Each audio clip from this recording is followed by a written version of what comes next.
Assalamualaikum warahmatullahi wabarakatuh. Alhamdulillah, alhamdulillahilladzi anzala ala abdihil kitaba wa lam yaj'al lahu iwaja. Asyhadu an la ilaha illallah wahdahu la syarikalah wa asyhadu anna Muhammadan abduhu wa rasuluh. Allahumma salli wa sallim wa barik ala Muhammad wa ala alihi wa sahbihi wa mawala wa man tabi'ahum bi ihsanin illa yaumil qiyamah, amma ba'd. Yang kami hormati ayahanda kita semua, pimpinan daerah Muhammadiyah Purworejo, pimpinan daerah Aisyah Purworejo, dan juga kepada Mas atau Bapak Camat ini, masih muda sekali. Mas Bapak Camat, begitu nggih. Dan juga segenap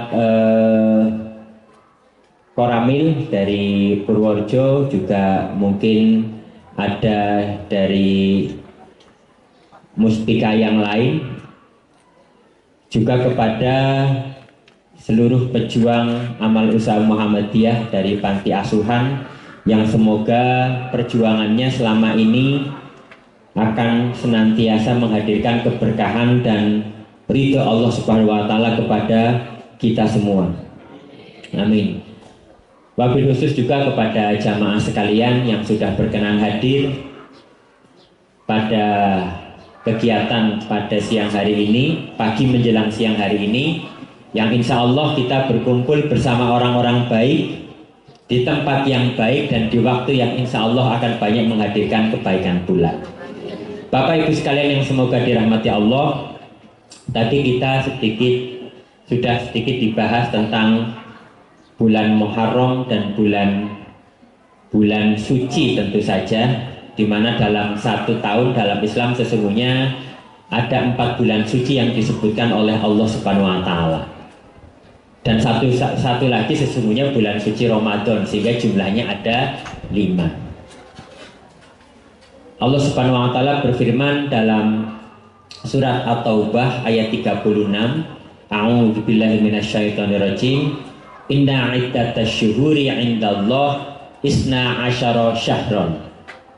Sesungguhnya bilangan tahun di sisi Allah itu menurut Allah Subhanahu wa taala dan dari Allah Subhanahu wa taala ada 12 bulan. Bapak-bapak kalian, ibu-ibu, siapa yang hafal urutan bulan Hijriah? Bulan pertama bulan apa, Bu? Muharram. Bulan kedua? Safar. Bulan ketiga? Rabiul Awal. Oke, saya lompat.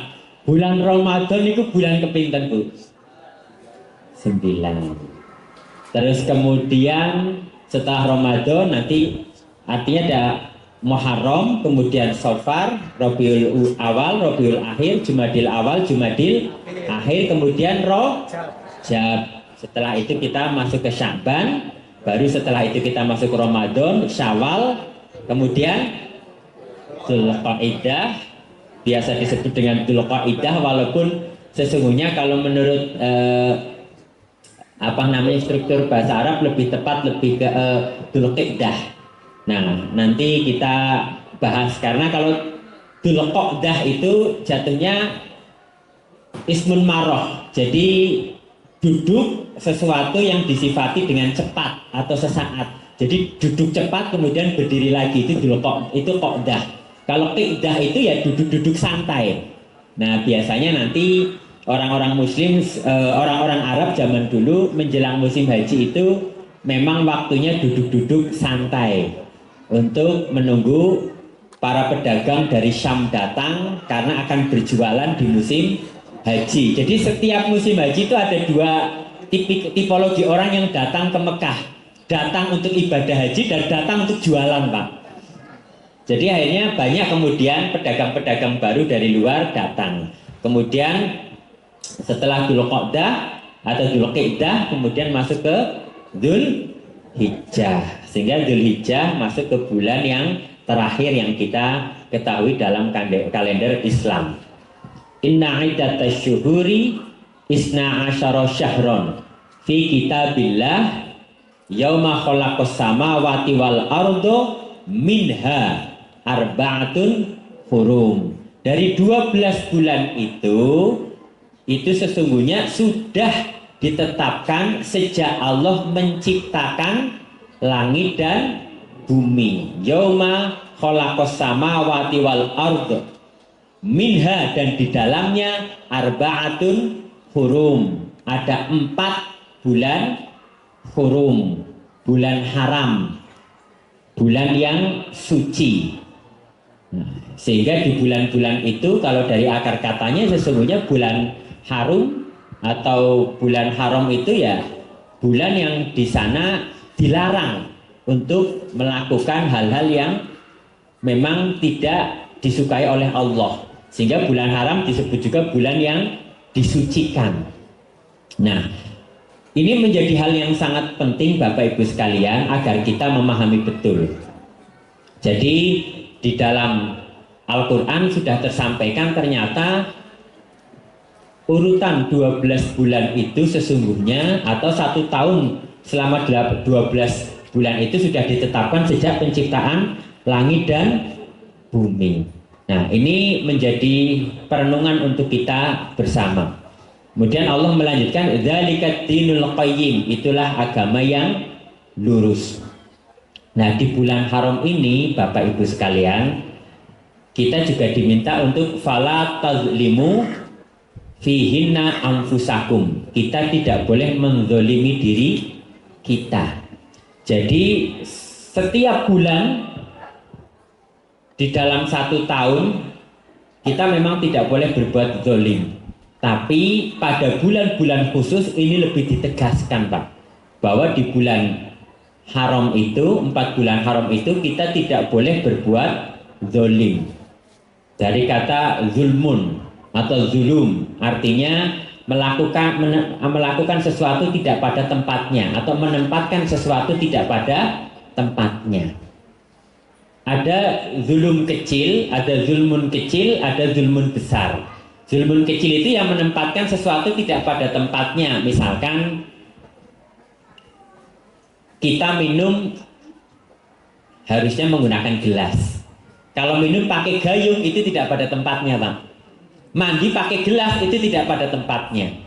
Nah, tapi kalau kezaliman yang besar ya inna syirka la zulmun azim. Sesungguhnya kesyirikan itu adalah kezaliman yang besar. Tapi kezaliman itu kalau dari akar katanya sesungguhnya menempatkan sesuatu tidak pada tempatnya. Sekedar minum pakai gayung itu dalam bahasa Arab maksudnya pun Pak. Cuma di Indonesia kan dolim temen kowe. Nah, itu menjadi bahasa Indonesia dan bahasa Jawa sebetulnya.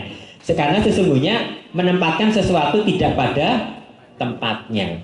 Nah, kalau menempatkan sesuatu tidak pada tempatnya yang kemudian melanggar aturan Allah, itu menjadi maksiat, menjadi dosa.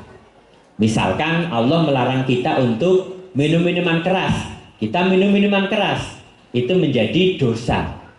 Jadi kalau dalam struktur bahasa Arabnya zolim itu ya menempatkan sesuatu tidak pada tempatnya. Tapi kemudian misalkan Allahu Ahad, Allah itu Maha Esa, tapi ternyata kita tidak hanya menuhankan Allah, mungkin menuhankan pekerjaan kita, menuhankan yang lain, itu sesungguhnya sudah menempatkan sesuatu tidak pada tempatnya. Ini pun harus kita pahami. Nah, kemudian dari 4 bulan itu Nabi Muhammad SAW menyampaikan salah satu mutawaliyat, 3-nya itu hurufnya bulannya itu berurutan dari Dzulqa'dah, kemudian Dzulhijjah, bulan Muharram. Nah, satu lagi Rajab itu terpisah dari 4 bulan haram selama 1 tahun itu. Dan di waktu itu kita nggak boleh berbuat kezaliman terhadap diri kita sendiri. Sehingga ini perenungan Bapak Ibu sekalian, di bulan Muharram ini sesungguhnya menjadi salah satu momentum kita untuk betul-betul menjadi pribadi yang jauh lebih baik daripada sebelumnya. Kalau kita lihat Bapak Ibu sekalian, sebelumnya kita sudah melewati bulan Ramadan yang tujuannya adalah la'allakum tattaqun. Kemudian kita masuk bulan Syawal. Tujuannya justru meningkatkan. Setelah menempa diri kita selama 30 hari, di bulan Syawal diharapkan kualitas kita sudah meningkat karena sudah ikut diklat selama 30 hari. Walaupun yang terjadi 1 Syawal itu subuhnya sudah nggak di masjid lagi, Pak. Zuhurnya sudah lupa di masjid lagi. Puasa tak rajin ora patut. Tapi begitu 1 Syawal sudah lupa ke masjid, sudah lupa pegang Quran, sudah lupa ngaji. Itu tanggal 1 Syawal nggak usah jauh-jauh. Karena targetnya memang sebagian umat Islam hanya sebatas mencari pahala di bulan Ramadan. Belum sampai titik mencari ridho Allah. Belum sampai titik betul-betul menempa diri kita menjadi pribadi yang lebih baik. Nah, kemudian kita masuk Dzulqa'dah untuk mulai duduk-duduk santai, mulai merenungkan diri, mempersiapkan diri kita, karena nanti setelah Dzulqa'dah akan masuk Dzulhijjah yang kemarin baru saja kita lewati. Dzul itu pemilik, hijjah itu artinya haji, pemilik haji, sehingga biasa disebut bulan haji. Nah, meskipun ini sambil kita cerita tentang bulan-bulan sedikit nih Pak, meskipun banyak di antara umat Islam itu tidak benar-benar kemudian mengambil filosofi-filosofi Bapak Ibu sekalian. Jadi kalau Dzulhijjah itu karena bulan haji, ya urusannya orang-orang yang berangkat haji. Nah, alhamdulillah sekarang di banyak sekolah Muhammadiyah, walaupun masih di Bustanul Atfal, itu sudah ada manasik haji. Di SD ada manasik haji. Karena sesungguhnya banyak sekali yang harus kita pelajari Bu, dari makna-makna yang terkandung di dalam ritual-ritual ibadah haji. Saya kasih contoh sedikit Bu. Saat kita melempar jumrah ula wusta Aqobah, ada yang menyampaikan hari pertama Aqobah, besok baru ula wusta Aqobah. Ada yang menyampaikan sebagian ulama bahwa Aqobah ini adalah representasi dari sifat-sifat Fir'aun dalam diri kita. Jadi dalam diri manusia itu Bu, sesungguhnya ada sifat-sifat Fir'aun, ada sifat-sifat Ba'lam, ada sifat-sifat kemudian Qorun. Itu disebut dengan trilogi Tauhud. Jadi dalam diri kita Bu, nggak usah nunjuk orang lain. Kadang kita itu merasa hebat, seperti Fir'aun, yang kalau kebablasan betul merasa dirinya Tuhan, merasa tidak butuh orang lain, rakus. Dalam diri kita ada Bu. Begitu juga sifat Bal'am. Bal'am itu salah satu muridnya Nabi Isa alaihissalam yang sangat dipercaya, dan doanya tidak pernah tertolak Pak. Tidak pernah tertolak. Sampai suatu ketika dia diutus oleh Nabi Musa, karena Nabi Musa mau ada perjalanan, dia dirayu oleh Raja Madian saat itu. Ditawarkan istri yang cantik, jabatan yang tinggi, padahal ilmu agamanya tinggi, doanya tidak pernah tertolak. Karena mendapatkan keistimewaan dari Allah Subhanahu wa taala. Dalam satu perjalanan Nabi Musa akan kembali, kemudian dia diminta oleh rajanya untuk mendoakan agar terjadi peristiwa-peristiwa yang menghalangi Nabi Musa, dan dikabulkan oleh Gusti Allah karena mau udah dapat keistimewaan dari Gusti Allah. Akhirnya tarung doanya Nabi Musa dan Bal'am, luar biasa, sehingga Nabi Musa sempat menghadapi tantangan-tantangan itu. Nah, dalam keseharian kita ada Pak, orang yang ilmu agamanya pintar digunakan untuk kepentingannya sendiri. Ada orang yang dia ilmunya baik digunakan untuk kepentingannya sendiri. Dan dia bahkan lebih dekat ke arah penjilat. Karena keutamaan agamanya, mungkin keutamaan kepintarannya digunakan untuk menjilat kepada pemimpin. Dan kemudian Qorun, orang yang rakus, orang yang tamak, orang yang dia tidak mau bersyukur. Dalam diri kita sifat itu ada semua Bu. Kadang kita pelit, kadang kita tadi jihad yang pertama adalah dengan harta. Makanya dalam beberapa ayat Allah banyak sekali menyampaikan baik melalui ayat zakat, baik melalui ayat infak dan sebagainya, agar kita tidak menjadi manusia bakhil, agar kita itu tanpa disadari, orang yang tidak haji pun bisa belajar melempar sifat Korun, sifat Bal'am, dan sifat dari Korun, Fir'aun dalam diri kita, sehingga kita tidak menjadi manusia yang bakhil, tidak menjadi manusia yang kemudian tamak, tidak menjadi manusia yang penjilat, menjual agama untuk kepentingannya dan sebagainya. Jadi kita bisa terus melempar jumroh itu di dalam diri kita. Bismillahirrahmanirrahim, Allahu Akbar. Nah, baru kemudian setelah kita melewati periode puasa, meningkatkan di bulan Syawal, kemudian di Dzul Qa'dah kita mempersiapkan diri untuk bagaimana memantapkan keimanan kita, ketakwaan kita, sehingga nanti di bulan haji betul mantap. Dan di bulan Muharram ini, di awal tahun, kita sudah terbentuk pribadi yang lebih baru, yang lebih baik, yang lebih berkualitas. Nah, di ayat tersebut tadi, atau ayat 36, itu kemudian Allah Subhanahu wa Ta'ala juga meneruskan ayatnya dengan cukup menarik, Bapak Ibu sekalian. Setelah tadi Allah Subhanahu wa Ta'ala menyampaikan bagaimana kemudian sudah diciptakan 12 bulan, bagaimana kemudian dari 12 bulan itu ada 4 bulan yang haram, 4 bulan yang disucikan, 4 bulan yang kita dilarang berbuat kezaliman. Kemudian Allah Subhanahu wa Ta'ala di sana menyampaikan dzalikat dinul qayyim, itulah agama yang lurus. Nah, setelah Allah menguatkan itu semua sebagai ketetapan yang sudah ditetapkan Allah sejak dari penciptaan langit dan bumi, Allah kemudian menyampaikan fala tadzlimu fihinna anfusakum wa qatilul musyrikina kafah kama yuqatilunakum kafah. Nah, baru kemudian ditutup dengan wa'lamu annallaha ma'al muttaqin. Wa'lamu, dan ketahuilah, Annallaha ma'al muttaqin, sesungguhnya atau bahwasanya Allah itu bersama orang-orang yang muttaqin, orang-orang yang bertakwa. Nah, artinya Bapak Ibu sekalian, secara tidak langsung Allah ingin menyampaikan 12 bulan yang kita lewati dalam 1 tahun itu adalah waktu yang diberikan kepada manusia untuk membentuk dirinya agar kita berikhtiar menjadi orang-orang yang bertakwa. Karena orang-orang yang bertakwa itulah yang akan bersama Allah Subhanahu wa Ta'ala. Annallaha ma'al muttaqin. Waqoyaki wiqoyah berasal dari kata tersebut.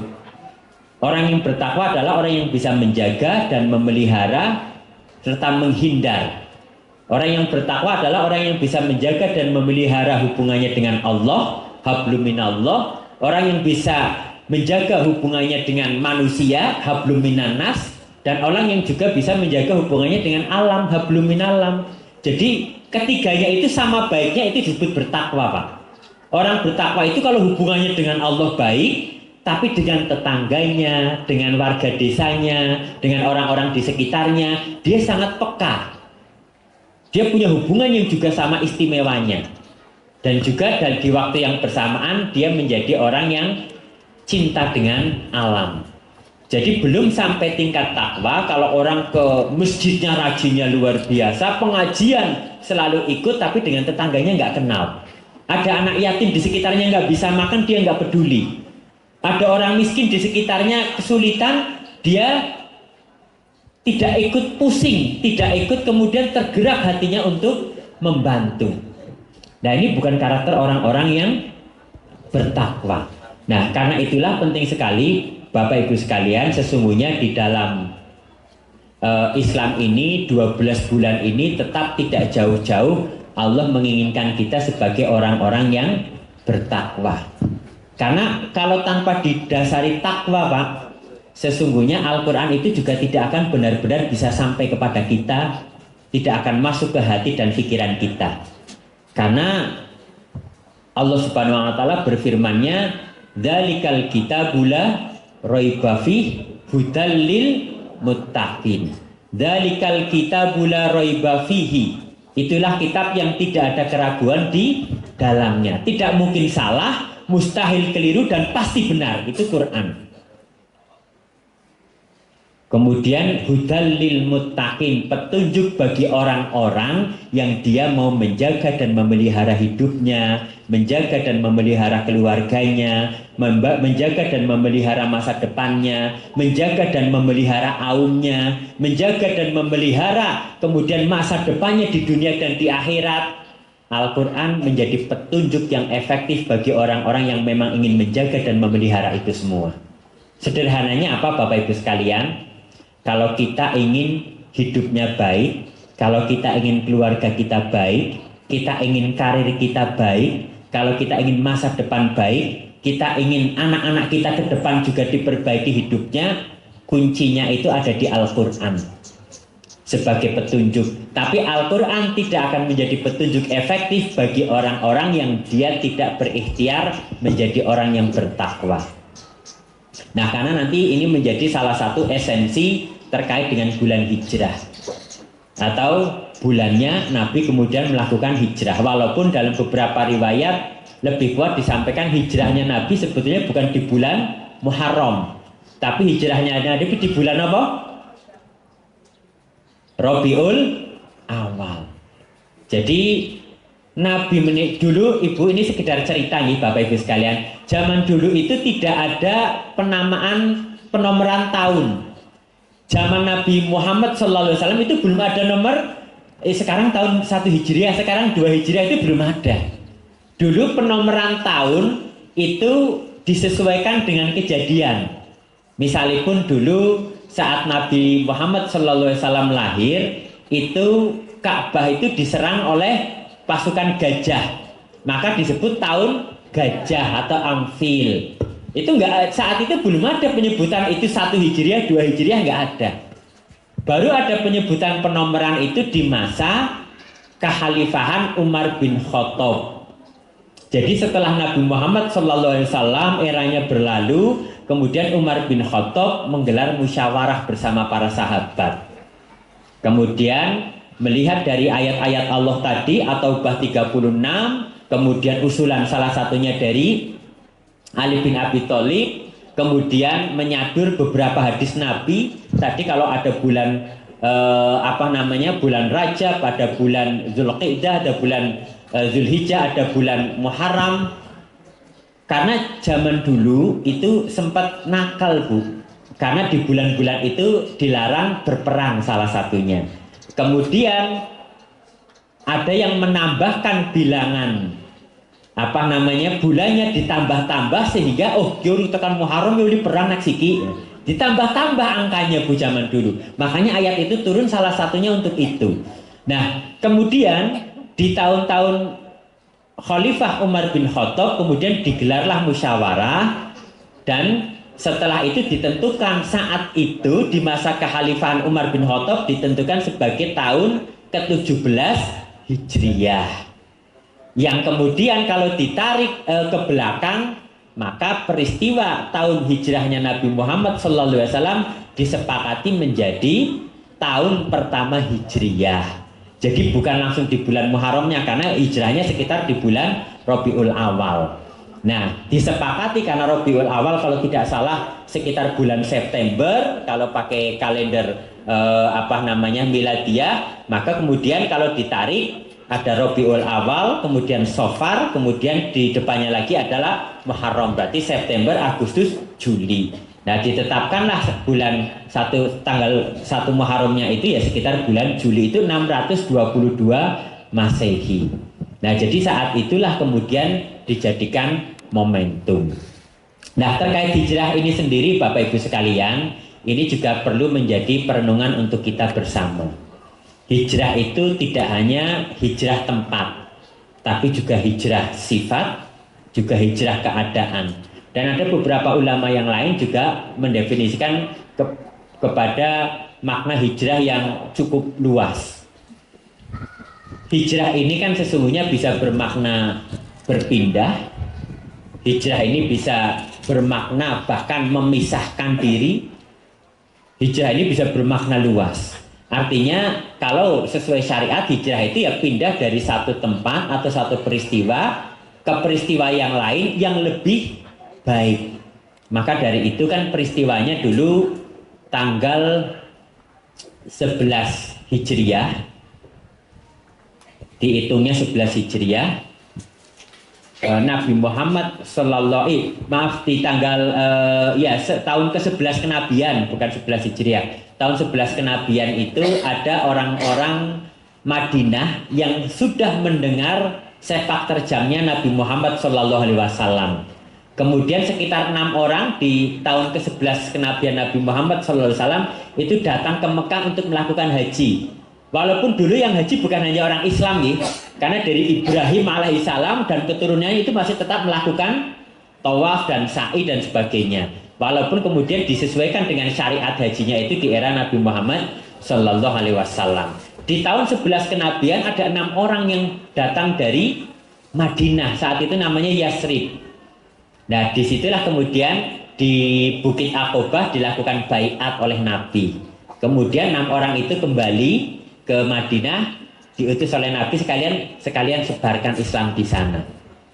Tahun 12 kenabian, ibu-ibu, tahun 12 Nabi diangkat menjadi Nabi, datang lagi kemudian 12 orang untuk melakukan ibadah haji, untuk melakukan kegiatan haji seperti yang mengikuti ritual-ritual sebelumnya. 12 orang itu kemudian dibaiat oleh Nabi Muhammad Sallallahu Alaihi Wasallam. Disebut baiat Aqobah Kubro, baiat Aqobah yang kedua.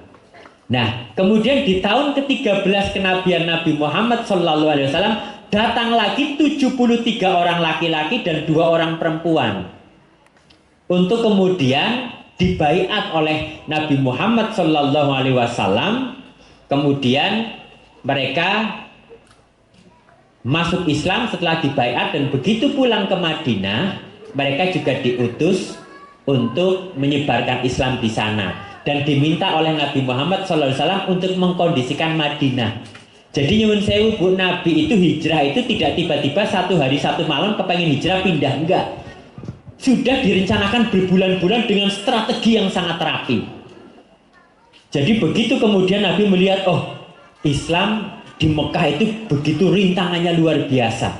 Nabi melihat loh kok di Madinah itu relatif lebih bisa mudah diterima. Karena dalam waktu yang cepat kemudian bisa bertambah dari 6, dari 12 menjadi 73. Sementara di Mekah itu begitu berdarah-darah. Umat Islam saat itu diembargo betul Bu. Jadi saking diembargonya, semua tokoh-tokoh umat Islam itu direkomendasikan untuk tidak boleh dibeli, sehingga umat Islam itu banyak yang jatuh miskin. Kalau zaman sekarang ojo tuku neng tokone, nah kayak gitu zaman Islam dulu itu ada. Di embargo umat nggak boleh beli di tokonya orang yang sudah menjadi pengikut Nabi Muhammad Sallallahu Alaihi Wasallam. Itulah yang sampai akhirnya tadi jihadnya Khadijah.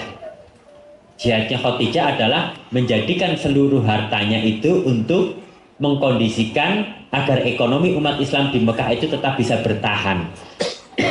Habis-habisan betul Khadijah demi dakwah untuk Nabi Muhammad Sallallahu Alaihi Wasallam.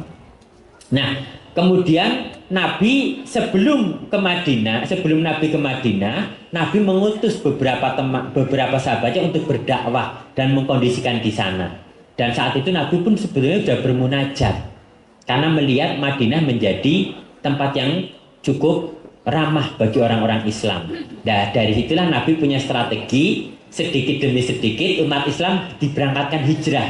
1, 2, 4 orang, 5 orang, sampai satu ketika tercium gelagatnya oleh kaum Quraisy. Oh, jadi sesuai si A orang anak, si B orang anak. Lama-lama diamati loh, ki orangnya Muhammad semua. Nah, versinya mereka. Nah, kemudian disitulah sampai akhirnya tinggal ada Nabi Muhammad SAW, Abu Bakar As-Siddiq dan Ali bin Abi Thalib.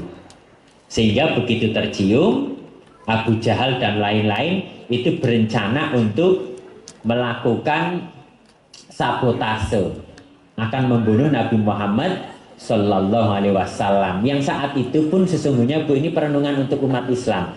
Nabi tidak pernah melakukan hijrah itu tanpa perencanaan yang sangat matang. Ternyata sebelumnya Nabi dengan sahabat, dengan Abu Bakar As-Siddiq, dengan Ali bin Abi Thalib sudah membentuk perencanaan yang sangat matang. Sehingga amal usaha Muhammadiyah kalau kepengen maju harus punya perencanaan yang matang, harus punya rencana masa depan yang baik. Di situ direncanakan siapa dulu yang berangkat, bahkan unta dan sebagainya. Bahkan saat akan ke Madinah mengambil rute yang berbeda meskipun jadi lebih lama. Karena sesungguhnya rute Gua Sur itu kan tidak rute utama. Sehingga Nabi berpikir kalau saya pakai rute utama akan mudah dikejar oleh kaum Quraisy. Nabi mengambil strategi mengambil rute yang berbeda walaupun lebih jauh, bersembunyi di Gua Sur dan sebagainya. Bahkan dalam beberapa riwayat yang cukup kuat, di Gua Sur itu kan sampai 3 hari. Itu ada yang kemudian beberapa sahabat mengirimkan kambing ke Gua Sur. Tujuannya agar Nabi bisa minum susu di sana. Itu perencanaannya sangat luar biasa. Nah, sampai akhirnya kemudian Nabi menempuh perjalanan ke Madinah. Meskipun sempat dikejar di perjalanan, akhirnya mendirikan masjid di Kuba, masjid pertamanya umat Islam. Ya tentu selain Masjidil Haram dan Masjidil Aqsa, baru kemudian Nabi datang ke Madinah dengan kondisi nyuwun sewu Pak, sudah dikondisikan oleh sahabat-sahabatnya. Jadi sahabat-sahabatnya ini sudah sudah dikirimkan dulu intel-intel oleh Nabi untuk melihat situasi di Madinah sambil menyebarkan berita-berita baik. Oh, ada tanda-tanda kenabian pada orang ini, sehingga orang Madinah nyambut Nabi Muhammad SAW itu sudah dengan perasaan yang memang sangat gembira akan kedatangan Nabi Muhammad, Nabi baru. Karena di Madinah itu kan dulu markasnya orang Yahudi dan markasnya orang Nasrani. Yahudi jauh lebih lama, dan orang Yahudi yang masih taat dengan Taurat, mereka tahu betul bahwa kenabian Nabi selanjutnya itu akan datang dari tanah Arab. Nah, orang Yahudi yang tidak terima itu memang menolak karena mereka masih menginginkan bahwa calon nabi berikutnya harus dari keluarga Yakub, keluarga Yahudi. Mereka nggak terima, karena itulah terjadi penolakan. Akhirnya Nabi datang ke Madinah dengan sukacita dan disambut dengan luar biasa, dan ternyata di Madinah inilah bisa menjadi titik balik kebangkitan umat Islam. Dari Mekah ke Madinah Al-Munawwarah, Madinah yang bercahaya, yang sampai beberapa tahun menghimpun kekuatan. Akhirnya Nabi melakukan perjalanan untuk kemudian terjadilah peristiwa Fathu Makkah, di mana tanpa pertumpahan darah Makkah langsung takluk kepada Nabi Muhammad Sallallahu Alaihi Wasallam. Inilah kadang-kadang pentingnya pengumpulan massa. Pengumpulan massa kadang-kadang penting. Ngaji rame itu membuat Islam itu syiarnya kuat. Nah, saat itu orang-orang Mekah begitu lihat orang Islam dari Madinah sedemikian banyak, mereka gemetar. Tanpa peperangan bisa kemudian mudah ditaklukkan. Nah, hijrah ini memang ditujukan dari Nabi Muhammad Shallallahu Alaihi Wasallam, bahkan bermunajat kepada Allah. Kenapa Nabi akhirnya hijrah terakhir? Karena belum turun perintah untuk hijrah. Padahal Nabi sudah bermunajat beberapa waktu. Ya Allah, jika memang dakwah Islam akan semakin berkembang di Madinah, izinkanlah kami untuk berhijrah. Belum dapat restu dari Gusti Allah, sampai beberapa waktu turunlah ayat untuk hijrah, baru Nabi berangkat. Nabi belum berani hijrah kalau tanpa ada perintah dari Allah Subhanahu wa taala. Itulah kenapa Nabi yang terakhir, walaupun harus menggunakan skenario Ali bin Abi Thalib tidur di kasurnya Nabi, dikiranya Nabi, padahal Nabi sudah pergi dengan Abu Bakar As-Siddiq. Bahkan Abu Bakar itu rela sering pulang ke Mekah, kemudian kembali lagi ke Gua Sur, balik lagi ke Mekah sampai 3 kali, Bu. Tujuannya apa? Biar oleh kafir Quraisy Abu Bakar ini nggak dikira ikut hijrah. Oh, tasih ana nang kene, gitu Bu bahasanya. Oh, tasih ana nang kene berarti kira melu karo Nabi. Ah, Nabi ki karo sapa? Nah, padahal ki dari gua itu Abu Bakar menyempatkan untuk pulang agar saat pagi hari, oh masih kelihatan, oh ini berarti belum hijrah sendiri nih. Padahal sudah, itu strategi Nabi, Bu. Sehingga ini penting sekali Bapak Ibu sekalian.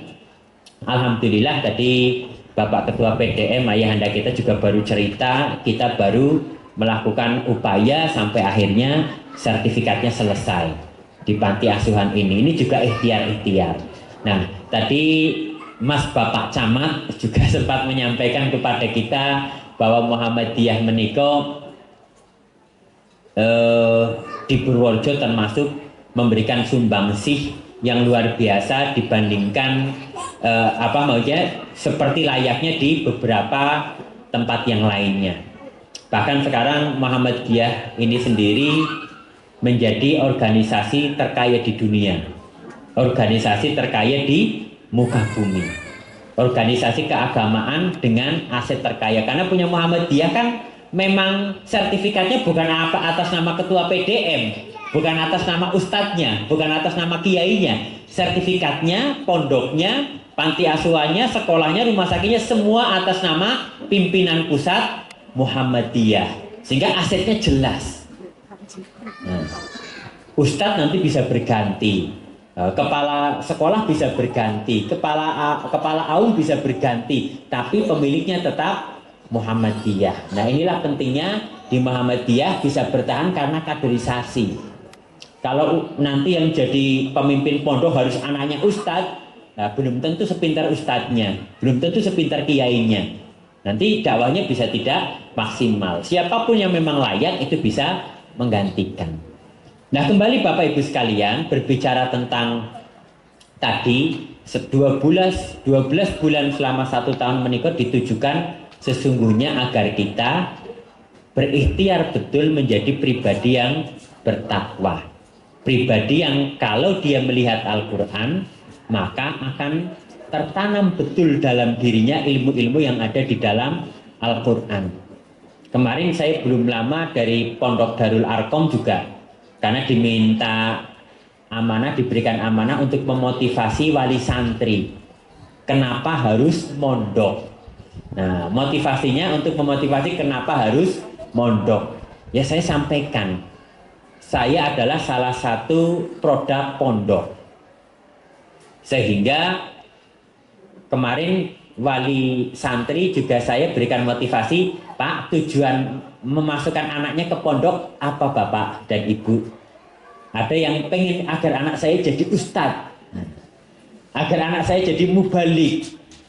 Kemudian sedikit saya berikan motivasi, masukkanlah anak Anda ke pondok, tapi tidak harus menjadi ustadz. Tapi agar ke depan anak Bapak Ibu bisa menjadi dokter yang memahami agama lebih baik dibanding dokter yang lain. Menjadi hakim yang pemahaman agama lebih baik dibanding hakim-hakim yang lain. Menjadi gubernur yang pemahaman agamanya jauh lebih baik daripada gubernur-gubernur yang lain. Sehingga menjalankan tugasnya itu bisa lebih baik lagi, bisa lebih bertanggung jawab. Dan relatif lebih berkualitas, Bu. Insya Allah seperti itu. Makanya kemarin saya sampaikan contohnya, kalau saya tidak pernah mondok, saya baca Quran itu ya tidak akan menemukan kenyataan bahwa Al-Quran itu adalah sumber buku ilmu kedokteran terbaik yang pernah saya baca. Karena saya membaca Al-Quran dari sudut pandang saya seorang dokter, Pak. Begitu saya baca Quran, oh ini ilmu kedokteran semua isinya nih. Tapi begitu saya kemudian mendapatkan amanah baru sebagai direktur rumah sakit, saya baca Qur'annya, saya kuatkan lagi, saya menemukan fakta setelah saya kuliah S2, setelah saya banyak baca buku manajemen, saya menemukan fakta bahwa Al-Quran adalah buku ilmu manajemen terbaik yang pernah saya baca. Nah, inilah pentingnya, Bu, membaca Quran, diikhtiari, mengetahui makna dan kandungan yang ada di dalamnya. Kalau memang tidak punya kemampuan kelengkapan alat, ya setidaknya ikuti pengajian tafsir Quran secara rutin. Ikuti pengajian tafhimul Quran secara rutin. Daripada ngaji temanya gonta-ganti nggak paham-paham, Bu, minggu depan Al-Fatihah ayat 1 sampai 3 kita kupas betul. Minggu depannya lagi ayat 4 sampai 7 kita kupas lagi. Besoknya lagi Ali misalkan Al-Baqarah sampai seterusnya. Jadi apal betul nanti dengan Al-Quran. Karena keuntungan anak-anak pondok, kemarin saya sampaikan, di pondok diajarkan alat-alat kelengkapan untuk memahami Al-Quran lebih baik lagi. Yang kalau bukan orang pondok nggak bisa sampai sejauh itu memahami Al-Quran. Karena nggak pernah diajari nahwu sorof, nggak pernah diajari ilmu alat yang lain dan sebagainya. Ilmu hadis dan sebagainya. Karena itu alat-alat untuk bisa memahami Al-Quran lebih baik. Karena pesan Nabi sederhana, Bu. Khairukum man ta'allamal Qur'an wa 'allamahu. Khairukum, sebaik-baik kalian. The best of you, kata Nabi. Man ta'allamal Qur'an, siapa yang mau mempelajari Al-Quran, bukan membaca Quran, Bu. The best of you, sebaik-baik kamu, sebaik-baik aum, sebaik-baik sekolah, sebaik-baik panti, sebaik-baik rumah sakit adalah panti, rumah sakit, sekolah yang orang-orang di dalamnya mau mempelajari Al-Quran. Karena di sana ada ilmu bagaimana cara membesarkan aum. Karena di sana ada ilmu bagaimana mengelola SDM. Karena di sana ada ilmu bagaimana mengelola keuangan. Karena di sana ada ilmu sesuai dengan praktik-praktik profesi yang kamu jalani. Ada semua, Pak. Makanya hudalil muttaqin, petunjuk bagi orang-orang yang mau menjaga dan memelihara hidupnya, karirnya, jabatannya, masa depannya, anak-anaknya, keluarga. Tapi kuncinya yaitu tadi, Bu. Khairukum man ta'allamal Qur'an, sebaik-baik kalian adalah orang yang mau mempelajari Quran. Karena dengan mempelajari Quran, kamu tahu apa saja rahasia masa lalu, masa depan, dan apa saja rahasia-rahasia yang bisa membawa kebahagiaan untukmu, baik di dunia maupun di akhirat. Karena Quran bukan diturunkan sekedar untuk kebahagiaan di akhirat saja, Bu, juga kebahagiaan di dunia. Makanya kemarin saya sampaikan, kalau saya nggak pernah mondok zaman dulu, begitu saya baca surat Al-A'raf ayat 31, saya nggak akan melihat ini ilmu kedokteran. Ya bani Adama khudzu zinatakum 'inda kulli masjidin. Wahai anak-anak Adam, pakailah pakaianmu yang terbaik saat akan memasuki masjid. Maksudnya pakaian yang bisa mencegah pikiran buruk orang lain kepada kita, artinya aurat nih. Tapi kemudian kan wakulu washrobu wala tusrifu, makan dan minumlah tapi jangan berlebih-lebihan. 1400 tahun yang lalu Allah sudah menyampaikan hati-hati kolesterol, hati-hati gula darah, hati-hati tensi tinggi. Kalau makan kalian berlebihan, kan sudah 1400 tahun yang lalu. Itu kan berarti ilmu kedokteran, Bu. Jangan berlebih, makan dan minumlah agar kalian sehat, bisa beraktivitas, bisa beribadah, wala tusrifu, tapi jangan berlebih-lebihan. Berlebih-lebihan macamnya, berlebih-lebihan jenisnya, atau berlebih-lebihan kadar nutrisi di dalamnya. Kenapa rata-rata orang Jawa kemudian usia 45 tahun, 50 tahun ke atas sudah mulai pegel-pegel kakinya, sendi-sendinya? Nah, esok tempe, sore tempe, malam dia tempe nih. Ya berarti makan asam urat 3 kali sehari. Nah ya mesti lama-lama asam urat, loh, tempe asam uratnya tinggi. Apalagi kalau di rumah sudah pakai tempe, ada tahunya, sekalian pakai emping. Wah itu asam urat semua, Pak. Itu 40 tahun dimakan. Nah ya otomatis asam urat. Nah, karena memang kebetulan Indonesia menjadi negeri yang sangat diberkahi, Bu. Nggak seperti di Arab. Di Arab itu nggak ada talang air, itu tumbuh pohon-pohonan itu nggak ada. Indonesia di talang air aja bisa tukul, Bu, wit-witan itu kasarane. Berarti kan saking suburnya, Bu. Nah, tantangan kita bagaimana mengelola ini pola makannya. Bagaimana agar tidak terkena kolesterol. Bagaimana orang Jawa senangnya yang asin-asin, itu bisa berdampak kepada hipertensi. Bisa merusak, bisa memberikan beban yang berat kepada ginjal. Kolesterolnya terlalu banyak, ya lama-lama nanti penyumbatan pembuluh darah. Gulanya terlalu banyak, nasinya terlalu banyak. Nah apalagi sekarang ibu-ibu sekalian, ada gejala baru, fenomena baru namanya sugar baby. Anak kecil yang sudah diabetes. Karena zaman dulu kita anak kecil olahraganya main bola, kemudian lari-lari di lapangan. Bahkan kalau zaman dulu, Bu, hujan malah disuruh main bola saya sama bapak saya. Lah anak zaman sekarang gerimis, Bu, 1 menit meriang. Anak sekarang itu ringkihnya luar biasa, Bu. Sedikit-sedikit meriang, sedikit-sedikit meriang. Wong kita hujan main bola, makan saja gorengan sambil hujan-hujanan itu sehat, Pak, nggak kena tipes. Nah zaman sekarang makan jajan sedikit meriang tipes. Zaman kita dulu main bola, main pasir, diambil makanannya nggak pakai cuci tangan, kuat bu. Makan ampuh pakai tangan dulu. Makanan itu kuat zaman sekarang, bukan apa? Anak kecil olahraganya jari bu. Badannya nggak gerak, olahraganya jempol. Pakai HP kanan kiri kanan kiri kanan kiri, tidur aja bu. Ditambah lagi zaman dulu jajanan tidak sebanyak sekarang. Sekarang nonton boba, nonton mixway, wah masya Allah. Itu gulanya luar biasa. Terus kemudian makanan junk food yang kalau dimakan kan dimasak itu kan otomatis apa namanya minyaknya itu kan buat gantian berapa kali masakan bu. Wah itu kan akhirnya bikin badan juga menjadi tidak sehat. Makanya anak sekarang itu gampang sakit. Ada sugar baby rata-rata lebih dari 50% anak-anak yang terbaru ini yang lahiran berapa 5 tahun ke bawah itu banyak di antara mereka itu mengidap diabetes karena senangnya boba, mixway itu gulanya tinggi sekali bu, tapi olahraga nggak pernah. Makanya senang kalau lihat ada anak-anak masih di desa, di TK apa ada lapangan, biarkan anak-anak itu dunianya bermain. Apalagi ini menjadi hal yang sangat penting untuk kita. Nah ini karena belajar di pondok. Makanya kemarin saya sampaikan, makanya penting juga kayak panti itu didesain bagaimana panti itu anak masuk di panti kemudian keluar memiliki ilmu agama yang baik. Karena ada panti yang sekedar menjadi tempat penggemukan pak. Saestu mau golek proposal sing kathah, mau maringi adik-adik yang ada di panti makan, nggak pernah ada proses kaderisasi, nggak ada proses pendampingan ilmu agama dan sebagainya. Karena panti ini kan tanpa disadari kan jadi pondok nih. Panti itu sebenarnya seperti pondok, jangan hanya tempat menjadi tempat penggemukan.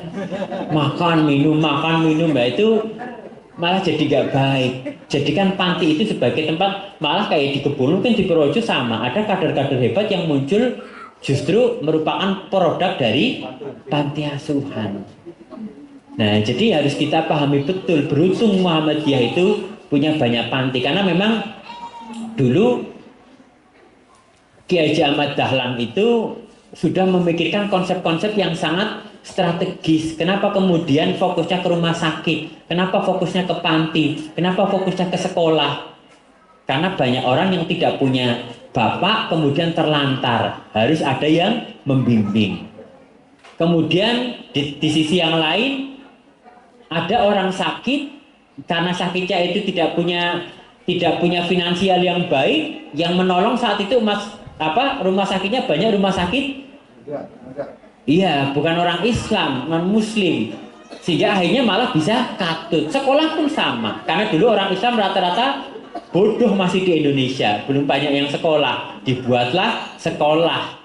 Itulah kenapa, karena memang menempatkan amar ma'ruf kan lebih di depan daripada nahi mungkar. Ya'muruna bil ma'ruf wa yanhauna 'anil mungkar. Makanya Muhammadiyah memutuskan mengikhtiari maksimal amar ma'ruf ini.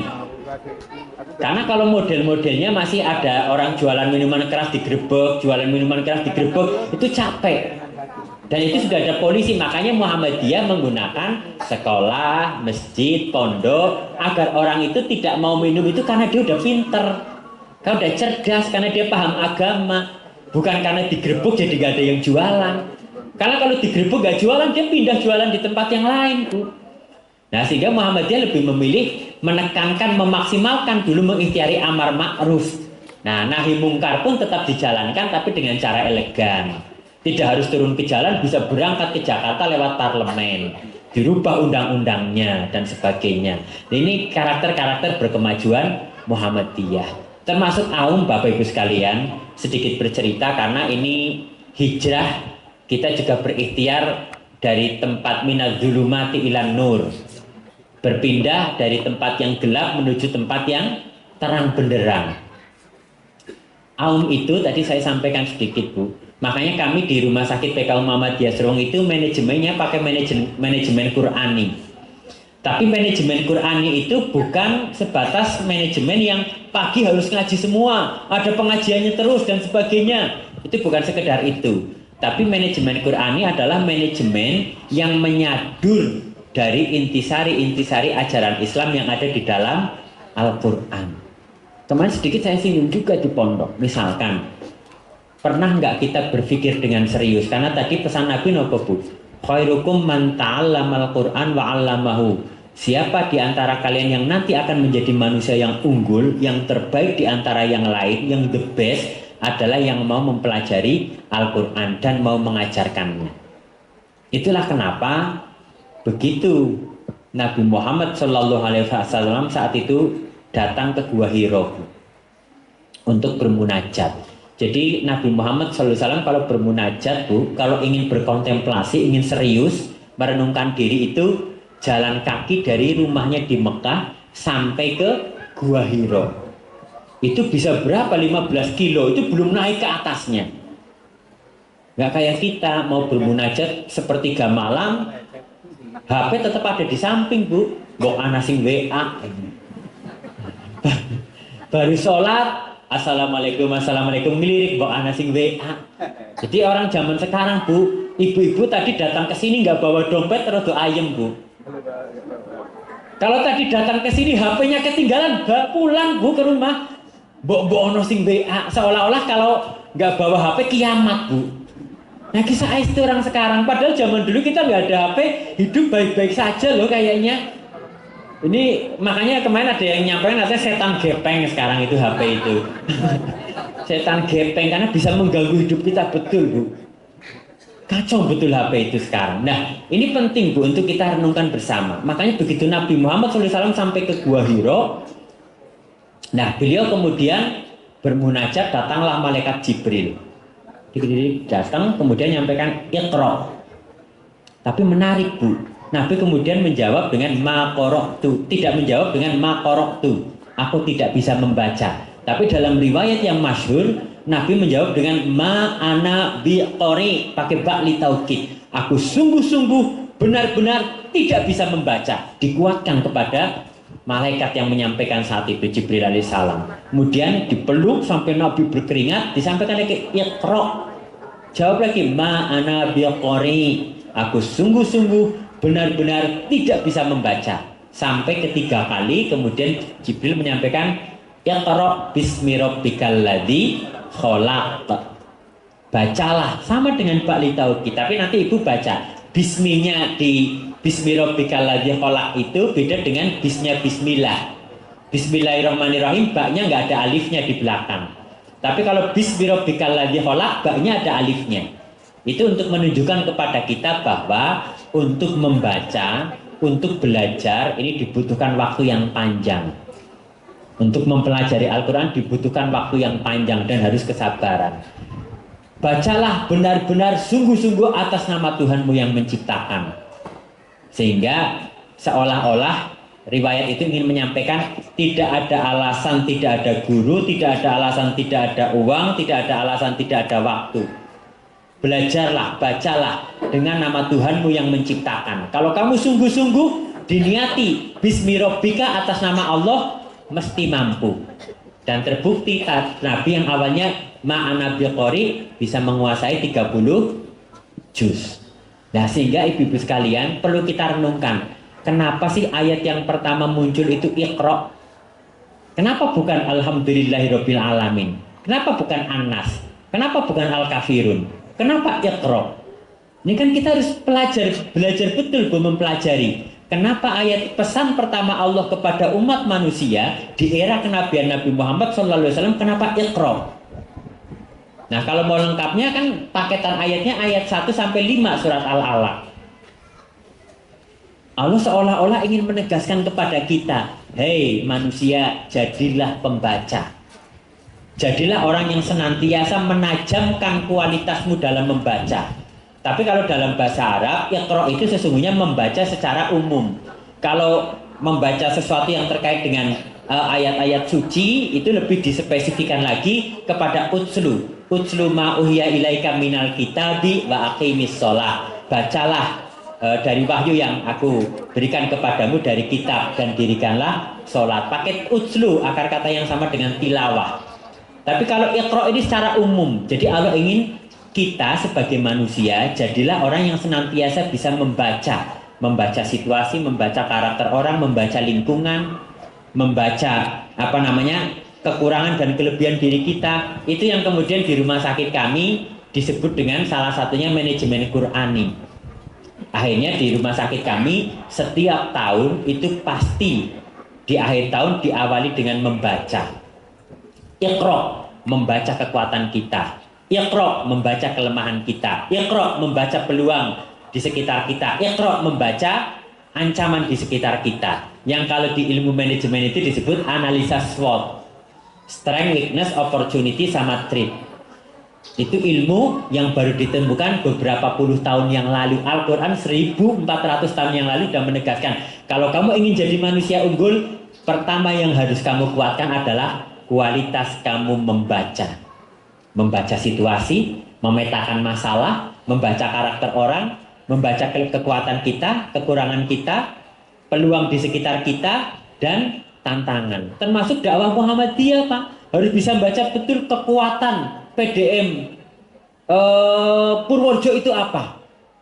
Satu, SDM punya berapa mubalik yang lulusan PUTM, punya berapa mubalik yang lulusan Timur Tengah, punya berapa mubalik lulusan Gontor, punya berapa mubalik lulusan Mu'alimin. Itu kekuatan dari segi SDM-nya. Kemudian yang kedua, bisa kekuatan dari apa? Finansial, apa saja. Ini penghasilannya berapa, ini penghasilannya berapa. Sehingga PDM tinggal, mau ada acara tinggal kering, Pak Rektor, lah. Kan kata niku, Pak. Halo Pak Direktur Rumah Sakit.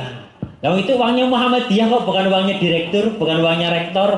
Kan saya itu, Pak, karena di PHIWM, Bu, makna dari pegawai AUM adalah karyawan AUM di PHIWM, Panduan Hidup Islami Warga Muhammadiyah. Karyawan AUM adalah pegawai Muhammadiyah yang ditugaskan sesuai keahliannya di tempat-tempat tertentu. Jadi sesungguhnya karyawan rumah sakit itu karyawan Muhammadiyah yang karena keahliannya ditempatkan di rumah sakit.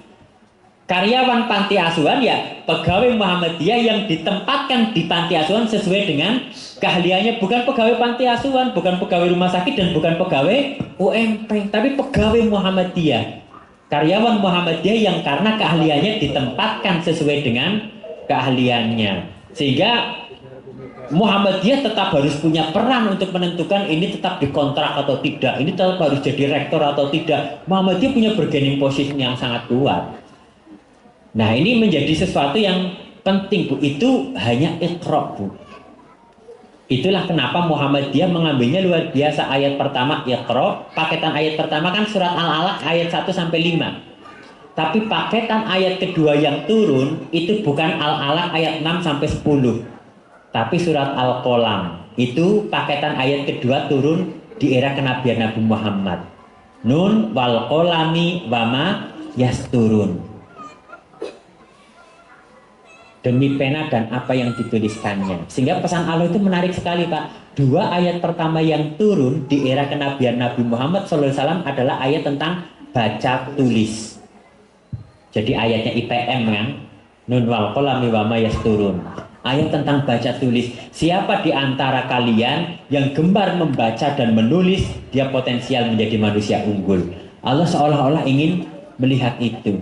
Walaupun kalau dulu ya wal qalami wa ma yasturin, turun demi pena dan apa yang dituliskannya. Kolam itu kan akar kata yang sama dengan taklimul azofir, memotong kuku. Pena itu sebenarnya bukan kolam itu bukan pena, tapi sesuatu yang dipotong.